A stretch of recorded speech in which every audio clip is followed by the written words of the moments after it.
when you are knitting colorwork with two hands, you're going to hold the background color. If you're right-handed, so right-handed knitters, I'm talking to you right now, you're going to hold the background color in your right hand and the motif color, contrast color, the color you want to pop, you're going to hold in your left hand. And what that does is it keeps the left-handed yarn in a lower position when you look at the back of the work, which is what I was doing when I was knitting one-handed. Let's see if you can see that. But see these two strands? The red one is lower because we're looking at it upside down right now, which is probably confusing. Let's look at it this way. The red that I am going to hold in my left hand is lower than the white. And what that does is it makes this red stitch just a little bit bigger because the yarn has to travel a little bit farther. So it makes the stitch a little looser, and that makes it slightly bigger on the front, which means it's more likely to pop. Now, it's not universally true. Sometimes it matters how you tension. I don't put as much tension on my right-handed yarn as I do my left. So sometimes I have the opposite, but whatever. You're going to experiment and see what works for you. We're going to knit one with A. So I'm going to do that continental style, just like that. And then we're going to knit 5 with B, the white.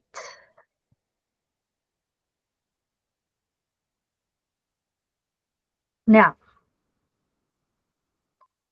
you will see as we are doing this, 2, 4, 5, that because I am holding them like this, my red one is just staying lower than my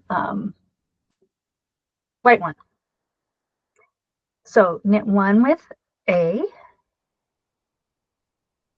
and then you're going to knit 5 with B.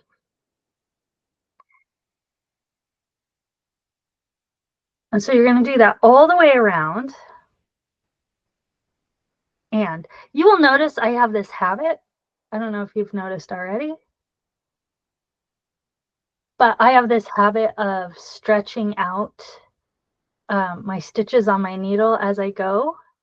And that is a learned behavior that will help improve your tension. It's one of the things I actually really like to recommend to people, that if you just, like, it's pretty much every time you change color, you just spread those stitches out a little. It's going to keep you from pulling your contrast color too tight, right? Because if you look at this, let's turn it the right way here. I've got these long floats here that are 5 stitches wide, and it's really easy to pull these too tight when you're knitting.